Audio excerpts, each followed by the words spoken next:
2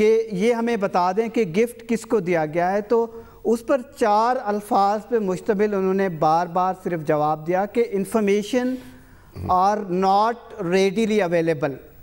یعنی کہ انہوں نے یہ نہیں بتایا کہ یہ گفٹ زرداری صاحب نے مرینا والا کس کو دیا گیا ہے، ٹھیک جی کس کو دیا گیا ہے۔ ان کے وکیل نے بھی ان سے بھی 2 سوالات پوچھے گئے، جو تحریری سوال نامہ تھا اس نے بھی یہی انفارمیشن لکھی ہے۔ تو جے ٹی کا یہ خیال ہے، جو کچھ ممبر سے بھی میری بات ہوئی ہے، کہ یہ شاید گفٹ اگر بلاول بھٹو زرداری کو دیا گیا ہے تو یہ کیس بڑا سیریس آگے جا کے انویسٹیگیشن اس کی ہو سکتی ہے، ٹھیک۔ تو یہ ایک بھی ٹرننگ پوائنٹ ہے دوسرے پوائنٹس کے ساتھ ساتھ۔ اچھا ایک بات یہ بتائیے کہ جو مراد علی شاہ صاحب جو ہیں ان کے اوپر بھی کوئی سنجیدہ چارج ہے آپ سمجھتے ہیں، یا ایک روٹین میں فائلیں موو کرتی رہیں اور ان کی نظر سے گزری یا نہیں گزری، یا بینکوں نے ایک انڈیپینڈنٹ ٹرانزیکشنز کر دی؟ دیکھیں شامی صاحب، جو میں نے ابھی تک یہ ضمیمے پڑھے ہیں اس میں براہ راست میری نظر سے جو مجھے ایکسیس ہے ڈاکومنٹ تک، ہاں جی، ایسی بات سامنے نہیں آئی کہ جہاں پر کوئی فائلز یا ڈاکومنٹری پروف ہو جس سے وہ چیزیں ثابت ہو رہی ہوں کہ موجودہ جو چیف منسٹر ہیں یہ انہوں نے فیسیلیٹیٹر کا رول پلے کیا ہے یا ابیٹر کا۔ لیکن جی ہاں، جو 7 تقریباً 800 لوگوں کے بیانات لگائے گئے ہیں، جو سٹیٹمنٹ ساتھ لگائے گئے ہیں، اس میں نئے رول نئے آدمی سامنے آ سکتے ہیں۔ جس طرح دیکھیں حنیف جیوانی کا ایک سٹیٹمنٹ ہے، ضمیمہ نمبر 89 میں ہے، اس کو اگر آپ پڑھیں تو وہ بہت سارے لوگوں کا نام لے رہے ہیں اس وقت کے جو وزیر داخلہ تھے یا دوسرے لوگ تھے جن کا ایک روب دبدبا تھا فیسیلیٹیٹ کرنے میں، اومنی گروپ کا جس نے ایک 1998 99 یا 2001 میں شروع کیا، پھر رائز، تو یہ آگے آ کے ان کو تفصیلات میں ملے۔ ٹھیک، بہت بہت شکریہ جناب آپ کے وقت کا، آپ نے تفصیل سے بات کی ان 2 اہم کیسز کے حوالے سے۔ شاہم صاحب، اب زرداری صاحب نے جو جواب جمع کروایا ہے اس پوری صاحب نے کیونکہ بہت تفصیل سے پڑھا ہے، لیکن بات یہ ہے کہ ابھی بھی بلاول بھٹو کے لیے مجھے جو گفتگو سے لگا ہے، تفصیل جو میں نے بھی دیکھی تھوڑی بہت، شک کا فائدہ ان کو مل سکتا ہے۔ یعنی اگر ایک روا روی میں میٹنگ میں شریک ہیں تو یہ ڈیٹیلز ان کی نظر سے اوجھل ہو سکتی ہیں، لیکن بہرحال یہ جب انویسٹیگیشن ہوگی تو اس وقت معلوم ہوگا۔ اور مراد علی شاہ صاحب جو کہتے ہیں کہ میری کوئی براہ راست انوالومنٹ نہیں ہے کسی جگہ، اور سسٹم میں جو چیزیں موو کر رہی تھی وہ کرتی رہی، وہ نیچرلی پروسیس ہوتی رہی، تو اگر یہ چیز یہ موقف جو ہے اسی طرح پایا گیا تو ظاہرہ ان کو بھی ریلیف ملے گی اور پھر ان کے لیے مشکل پیدا نہیں ہوگی۔ لیکن بہرحال یہ سارا معاملہ جو ہے یہ انویسٹیگیٹ ہوگا، کیونکہ سپریم کورٹ نے نیب 2 ماہ میں سے سپریم کورٹ نے کہہ دیا کہ انکوائری ان کو بھیج دی ہے، وہ تحقیقات کریں، پھر اس کے بعد ان کو فیصلہ کرنا ہوگا کوئی ریفرنس بنتا ہے یا نہیں بنتا ہے تو کن کے خلاف بنتا ہے۔ گویا اس کو کہہ رہے ہیں کئی قانون دان کہ سپریم کورٹ نے جو نواز شریف صاحب کے مقدمے میں فیصلہ دیا تھا اس پر یہ فیصلہ ایک امپروومنٹ ہے، اور کئی لوگوں کا کہنا یہ ہے کہ وہاں سپریم کورٹ نے کئی قانونی چیزیں نظر انداز ہو گئی تھیں جن کو یہاں مد نظر رکھا گیا ہے، اور یہاں نیب کے اختیارات جو ہیں ان میں مداخلت نہیں کی گئی۔ ایک موقف یہ بھی ہے کہ سپریم کورٹ کے ہر جج کی اپنی ایک انٹرپریٹیشن ہوتی ہے اور ہر جگہ اپنا مائنڈ اپلائی ہوتا ہے، ضروری نہیں ہے کہ ایک ہی 2 مقدموں میں آپ یکساں نوعیت کے حالات ہوں اور یکساں احکامات جاری کریں۔ بہرحال ایک فرق ہے، نواز شریف صاحب کے مقدمے میں سپریم کورٹ نگرانی بھی کر رہی تھی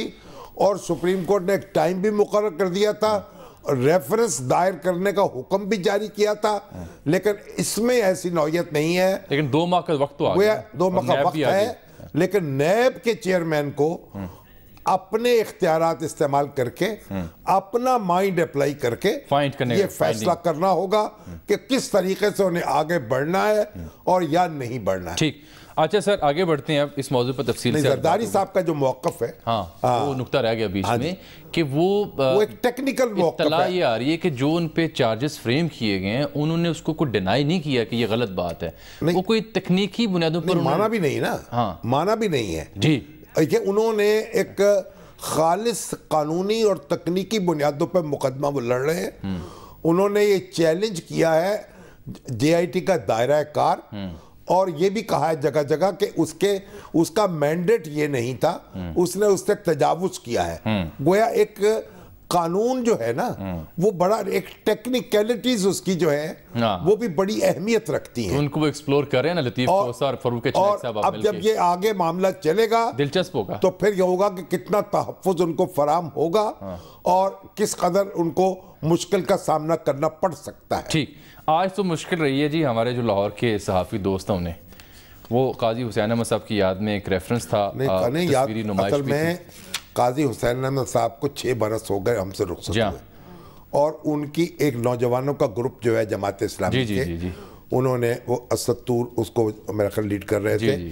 انہوں نے ایک تصویری نمائش کا اہتمام کیا تھا. قاضی صاحب کی جو زندگی تھی اس کے مختلف ادوار, اس میں محمد علی درانی صاحب بھی تھے کیونکہ ان کی جو پاسبان تھی اس کے وہ کرتا درتا تھے, سمیہ رحیل قاضی صاحبہ تھی, اور پھر خود لقمان قاضی صاحب ان کے بیٹے آئے تھے, اور ان کی جو بیگم صاحبہ تھیں قاضی صاحب کی وہ بھی وہاں تشریف لائیں, سراج الحق صاحب بھی تھے, اور میں مختلف لوگ آتے رہے. یعنی میں نے بھی وہاں کو گھنٹہ 1.5 گھنٹہ گزارا اور نوجوانوں کے ساتھ گفتگو ہوتی رہی. لیکن آپ باہر فیاض حسن چوہان صاحب کے ساتھ نہیں, چوہان صاحب جا چکے تھے اس وقت میرا خیال ہے, اور سینیٹر سوری یہ جو سراج الحق بھی جا چکے تھے, اور لیکن محترمہ بیگم صاحبہ جتنی قاضی صاحب کی وہ موجود تھیں, سمیہ موجود تھی, لقمان موجود تھے, اور ان پھر نوجوانوں سے گفتگو ہوتی رہی اور قاضی صاحب کا تذکرہ ہوتا رہا. ان کی دل آویز شخصیت کا, ان کے دل مولینے والے اسلوب کا ایک بڑی اپنی ایک شخصیت تھی. اس کا اعتراف اور اس کا ذکر اور جو انہوں نے صاحب خود بھی کر رہے تھے نا, انہوں نے ایک دھرنا دیا تھا اس کی وہ بے نظیر بھٹو کے دور حکومت میں, اور اس پر پھر لاٹھی چارج ہوا, وہ زخمی بھی ہوئے تھے اسلام آباد. بڑی تصویر, بڑی تاریخی تصویر ہے, وہ تصویر ہے. اس میں فیاض الحسن چوہان جو ہیں وہ بھی ان کے پیچھے کھڑے ہوئے ہیں. آج اس کا ذکر کر رہے تھے نا, وہ دیکھیں کیا فرماتے ہیں اس والے سے, کیا کہہ رہے تھے, اور پھر صحافیوں کے ساتھ کس بات پر الجھے وزیر موصوف. حسین احمد صاحب کے جانشین ہیں سراج الحق صاحب, انہوں نے کل کہا کہ ریاست مدینہ کا نعرہ جھوٹا وعدہ اور دھوکہ نظر آ رہا ہے کیونکہ حکومت نے ابھی تک ایک قدم اس طرف نہیں اٹھایا. ایک بات تھوڑی سی سینسیبلٹی میڈیا کو بھی اپنے اندر لے آنی چاہیے, صرف عوام کو نہیں لانی چاہیے. میڈیا کو بھی شتر بے مہار نہیں ہونا چاہیے. اتنی تمیز آپ کو ہونی چاہیے کہ قاضی حسین احمد صاحب کی یاد میں ہم یہاں کھڑے ہیں جو جماعت اسلامی کے امیر تھے, اور میں اگر پی ٹی آئی کا ایک اسپوکس پرسن ہونے کے حیثیت سے یہاں پہ آیا ہوں تو آپ کو بھی شرم کے مارے ایسا سوال نہیں پوچھنا چاہیے کہ جو کنٹرڈکشن پیدا کرے.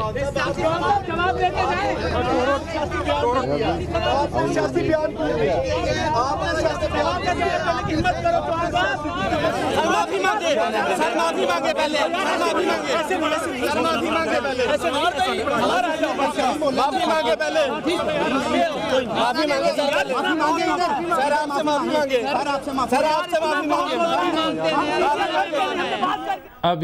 یہ بیان تو میں نے آپ کو پرٹننٹ دکھا دیا. اس سے پہلے وہ گفتگو یہ کر رہے تھے قاضی حسین احمد صاحب کا میں سپاہی ہوں, اور قاضی حسین احمد صاحب اس مافیا کے خلاف ایک آواز تھے, انہی سے میں نے یہ تربیت پائی, اور ان کا میں فخر سے کہتا ہوں کہ میں ایک سپاہی ہوں. اسی موقع پر صحافی نے کہا کہ اگر آپ ان کے سپاہی ہیں تو ابھی ان کے جو جانشین ہیں وہ سراج الحق صاحب ہیں. انہوں نے آج ہی کے اس ریفرنس میں یہ بات کل کہی کہ ریاست مدینہ کا جو نعرہ ہے حکومت وقت ایک کھوکھلا ہے. اس پر کمنٹ کریے. امداد سومرو تھے بول ٹی وی کے جن کا سوال تھا, اور جب یہ سوال صاحب فریم کیا گیا تو اگر آپ نے غور سے ناظرین نے بھی دیکھا ہوگا تو فوراً ان کے ساتھ کوئی صاحب کھڑے ہیں جو ان کے ایڈوائزر ہوں گے یا کوئی دوست ہوں گے یا سیاسی دوست ہوں, انہوں نے کہا کہ نو کمنٹ کہہ دیں. انہوں نے نو کمنٹ نہیں کہا. یہ تو فیصل واڈا صاحب کو تو میں سلام پیش کرنا چاہتا ہوں جنہوں نے فوراً احساس کیا کہ یار غلطی ہو گئی ہے اور انہوں نے معذرت کی. فیاض چوہان صاحب آپ اپوزیشن میں نہیں ہیں سر. آج ہی ایک دن پہلے سراج الحق صاحب جو ہیں وہ مدینہ کی ریاست کے تصور جو ہے عمران خان صاحب پر, اس پر بھی تنقید کی ہے انہوں نے, اور ایم ایم اے کو خیر بات بھی کہہ دیا. یعنی وہ جو متحدہ مجلس عمل بنی تھی اس میں وہ اب بیچاری پھر رخصت ہو گئی ہے منصورے سے کم از کم. اس پر بھی گفتگو کریں گے. لیکن قاضی حسین احمد صاحب کی شخصیت کے حوالے سے اور پھر سراج الحق صاحب کے بیان کے حوالے سے اگر کسی اخبار نویس نے یہ سوال کر لیا، فیاض الدین چوہان تو ویسے ہی مجھ سے ناراض رہتے، تو میں اب ان کو کیا کہوں؟ میں تو ان سے یہ کہوں گا، دیکھیے آپ کبھی آپ مسکرا بھی دیا کریں، اگر آپ مسکرا کر جواب دیتے کہ بھئی یہ سوال کا جواب پھر کسی دن دوں گا، یا آج اس پہ میں بات نہیں کروں گا، آج کا اس سب کے حوالے سے بات کریں، چلیے آج آپ بس ہنس دیتے اور چپ رہ جاتے، تو کیا مذائقہ تھا؟ کوئی قابو کرے اپنے آپ کو، آپ کے اپنے حق میں بہتر ہے، وہ کیوں اپنے راستے میں کانٹے بچا رہے ہیں؟ چلیں ایک بریک لے لیتے ہیں یہاں پر، بریک کے بعد واپس آتے ہیں ذرا بھارت میں اردو زبان کے حوالے سے جو ٹویٹر پر سوشل میڈیا پر ایک تحریک نے جنم لیا، مائی نیم ان اردو، اس نے انتہا پسند ہندوؤں کی کیسی درگت بنائی، ایک بریک کے بعد۔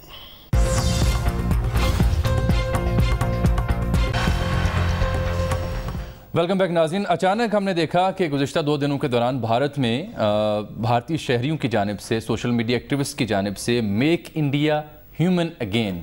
کہ بھارت کو دوبارہ انسان دوست یا انسان بنایا جائے، دوبارہ بھارت کو انسان بنایا جائے یا انسانیت کا جامع اس پہ پہنا دیا جائے۔ اس نعرے کی ایک دعوے دار خاتون social media activist political commentator ہیں پربھا، ان کا نام ہے پربھا راج۔ انہوں نے ایک ٹرینڈ شروع کیا جس کا ٹائٹل یہ تھا مائی نیم ان اردو، اور اس عنوان کے تحت انہوں نے اپنے نام کے ساتھ اردو میں اپنا نام پربھا اردو میں لکھا۔ انہیں دیکھتے دیکھتے کئی اور بھارتی شہریوں نے بھی اپنے نام کو اردو میں ٹرانسلیٹ کیا اور اپنے ٹویٹر ہینڈل کا حصہ بنا لیا۔ اب دیکھ رہے ہیں شری رام صاحب ہیں کہ انہوں نے اپنا نام اس طرح اردو میں لکھ لیا، اور ایک لمبی فہرست ہے، لوگوں نے دیکھتے اس پہ رسپونڈ کیا۔ جیسے یہ مائی نیم ان اردو کی تحریک ایکٹیو ہوئی تو جو انتہا پسند ہندو تھے انہوں نے ان تمام لوگوں پر حملہ شروع کر دیا، ان کو غلیظ گالیوں سے نوازا گیا، ان کو دھمکیاں دی گئیں، ان کو غدار قرار دیا گیا، ان کی حب الوطنی پر شک کیا گیا، انہیں مسلمان قرار دیا گیا، جو الزام لگ سکتا تھا انہوں نے لگایا۔ لیکن یہ جو خاتون ہیں پربھا اور ان کے ساتھی، یہ رکنے والے نہیں تھے۔ اس سخت گیر موقف کے جواب میں یہ جو مائی نیم ان اردو کی تحریک تھی شامی صاحب، یہ اور تیز ہوئی، اتنی تیز ہوئی کہ سینکڑوں نہیں ہزاروں کی تعداد میں لوگوں نے اپنا نام اردو میں لکھنا شروع کر دیا، اور مائی نیم ان اردو کا جو ٹرینڈ انڈیا میں ٹاپ ٹرینڈ بن گیا۔ اور اس طرح انہوں نے پھر درگت بنائی ان سخت گیر ہندوؤں کی جو کہ زبانی یا لسانی یا مذہبی بنیادوں پر لوگوں کو ٹارگٹ کرتے ہیں۔ پھر اس پہ مضامین بھی لکھے گئے، اس ٹرینڈ کی تعریف بھی کی گئی، اور یہ خاتون یہ سمجھتی ہیں کہ جناب میں نے اس لیے یہ ٹرینڈ شروع کیا تھا کہ میں بی جے پی کی جو سخت گیر پالیسی ہے اس کو ختم کرنا چاہتی ہوں، میں بھارت کو سب کے لیے ایک یکساں مواقع والا ملک بنانا چاہتی ہوں، اور تاکہ یہاں پہ ہر بندہ اپنی زبان، مذہب اور شناخت کے اعتبار سے جی سکے، تو make India human again in کا نعرہ ہے۔ اردو جو ہے نا اس سب کانٹیننٹ کی زبان ہے، کسی ایک خطے کی، اس صوبے کی زبان نہیں، اور اردو اتنی طاقتور زبان ہے کہ گاندھی جی نے اس کا نام کہا ہندی اردو تنازع ختم کرنے کے لیے کہا ہندوستانی جی۔ اور جب یہ 1946 میں الیکشن ہوئے اور غیر منقسم ہندوستان کی حکومت بنی جو پنڈت جواہر لال نہرو جس کے وزیر اعظم تھے، تو یعنی اسمبلی نے، پارلیمنٹ نے یہ منظور کیا کہ ہندی ہندوستانی زبان ہوگی انگریزی کے ساتھ، اور 2 سکرپٹ میں لکھی جائے گی۔ اچھا، ایک پرشین سکرپٹ میں یعنی اردو رسم الخط، یعنی رسم الخط میں، اور دوسرا وہ جو دیوناگری رسم الخط ہے جو ہندی جس میں لکھی جاتی ہے۔ تو اس طریقے سے ہندوستانی کو انہوں نے ایڈاپٹ کیا ایک سرکاری زبان کے طور پر۔ پھر جب ملک تقسیم ہو گیا، پاکستان بن گیا، تو پھر دوبارہ یہ زیر بحث آئی بات، تو ہندی اور اردو کے مقابلے میں برابر ووٹ آئے، اور لوک سبھا جو ہے اس کے سپیکر نے کاسٹنگ ووٹ دے کر ہندی کے حق میں ہندی کے نام سے سرکاری زبان بنا دی۔ تو اردو اور ہندی یہ 2 بہنیں ہیں، صرف ان کا لکھنے کا طریقہ مختلف ہے، اور اردو بڑی طاقتور زبان ہے۔ وہ گلزار صاحب نے کہا تھا نا، وہ یار ہے جو خوشبو کی طرح، وہ جس کی زبان ہے اردو کی طرح۔ یہ دیکھیے بڑے بڑے شاعر ہندو پیدا ہوئے، نعت گو پیدا ہوئے، پنڈت ہری چند اختر اور منشی پریم چند جو افسانہ نگار اردو کے، کرشن چندر افسانہ نگار اردو کے، اور یعنی اتنے شاعر، اور ہری چند اختر، اور ایسی نعتیں لکھی، ایسے شعر کہے۔ اور ہری چند اختر تو کس نے ذروں کو ملایا اور صحرا، کس نے ذروں کو ملایا اور صحرا کر دیا، کس نے قطروں کو ملایا اور دریا کر دیا، ایک ارب نے آدمی کا بول بالا کر دیا، زندہ ہو جاتے ہیں جو مرتے ہیں اس کے نام پر، اللہ اللہ موت کو کس نے مسیحا کر دیا۔ تو اردو ہماری وراثت ہے سب کانٹیننٹ کی، یہ آپ برما میں بھی پڑھی جاتی اور سمجھی جاتی ہے، بنگلہ دیش میں بھی سمجھی جاتی اور پڑھی جاتی تھی، اور سری لنکا میں بھی آپ جاتے ہیں تو اردو بولنے والے اور سمجھنے والے مل جاتے ہیں، اور ہندوستان کی تو بات ہی چھوڑ دیں اور پاکستان کی تو بات چھوڑ دیں۔ صحیح، اچھا میں اس کو آگے کنٹینیو کرتے ہیں اس موضوع کو۔ یہ مجھے لگا یہ سارے چیز کا مطالعہ کر کے اس تحریک کا کہ ہندوستان میں کچھ نوجوان اسکالر دانشور جو بیرون ملک بھی ہیں، جو انڈینز ہیں، وہ اٹھ رہے ہیں کہ مودی صاحب سے خوش نہیں ہیں۔ اسی میں ایک اشوک سوین صاحب ہیں، یہ سر پروفیسر ہیں یونیسکو چیئر پر اپسلا سویڈن کی یونیورسٹی میں، اور بڑے نامور پروفیسر ہیں، یہ department of peace and conflict research کے، بڑی ان کی پروفائل ہے، بڑے ریسرچ پیپر چھپے ہوئے ہیں۔ یہ آج کل مودی صاحب کو صحیح آڑے ہاتھوں لے رہے ہیں۔ یہ کہتے ہیں کہ مودی صاحب کی جو جیکٹ ہے نا، جو وہ ویسٹ کوٹ پہنتے ہیں، یہ جعلی جیکٹ ہے، یہ پنڈت نہرو صاحب کی نقل میں پہنتے ہیں، لیکن یہ فیک ہے، اس کا رنگ فیک ہے، اس کے بہانے میں نہ جائیے گا، اس میں نہ پھنسیے گا جال میں، کیونکہ وہ یہ پریڈکٹ کرتے ہیں کہ اگلے 5 ماہ میں، کیونکہ اپریل میں الیکشن آ رہے ہیں، وہ کہتے ہیں کہ مودی سرکار جو ہے نا یہ عوام میں ہی روئیں گے، عوام میں ہی ہنسیں گے، اور جو بھارت کا پاکستان کے ساتھ بارڈر ہے وہاں پر بڑا گڑبڑ ہونے جا رہی ہے، یہ پریڈکٹ کر رہے ہیں، بار بار یہ بیانات دے رہے ہیں، اور جو مودی سرکار کی پالیسی ہیں انہیں سختی سے مسترد کرتے ہوئے ایسی پریڈکشن بناتے ہیں، اور کہہ رہے ہیں، ان کا یہ ماننا ہے کہ 2018 میں 11 ملین بھارتیوں کو نوکریوں سے ہاتھ دھونا پڑا، لہٰذا مودی کی ویسٹ کوٹ کو جواہر لال نہرو کی ویسٹ کوٹ مت سمجھیں، ان سے جان چھڑائیں۔ دیکھیں واشنگٹن پوسٹ کی رپورٹ تھی، 63,000 اسامیاں جو ہیں وہ ریلوے کی مشتہر کی گئیں، اور اسامیاں بھی نچلے درجے کی، گیٹ کیپر کے طور پہ، واٹر مین کے طور پہ، اور اس کے لیے جو اپلیکیشنز آئی ہیں وہ 19 ملین لوگوں کی، 19 ملین میرا خیال عامل، اور اس میں گریجویٹ ہیں، پوسٹ گریجویٹ ہیں، گریجویشن پڑھ رہے ہیں، یعنی 63,000 اسامیوں کے گرد۔ تو یہ حالت ہے، اور ہندوستان جو ہے وہ متحمل نہیں ہو سکتا مودی جی کی سیاست کا، جو تقسیم کرو کی سیاست ہے، آپس میں لڑانے کی سیاست ہے، اور وہ آگ لگے گی تو ہندوستان کو راکھ کرے گی۔ ہندوستان جو ہے اس کا سیکولر چہرہ جو ہے وہی اس کا تحفظ کر سکتا ہے، اور وہی اس کے جو قائدین ہیں اور بانیان ہیں ان کی دین ہے، ان کی روایت ہے، ان کا ورثہ ہے۔ ٹھیک، شامی صاحب وہ اعظم سواتی صاحب والا جو معاملہ تھا وہ رہ گیا، پھر صحیح پروگرام وقت ختم ہوتا ہے، اجازت دیں ناظرین۔ سر وقت ختم ہو گئی، کل جو اعلان آپ کے پاس ہے کل کو ادھار کر لیں جو بھی آپ نے کرنا ہے، کیونکہ وقت ہمارا ختم ہو گیا۔ ناظرین آپ سے اجازت، اللہ حافظ۔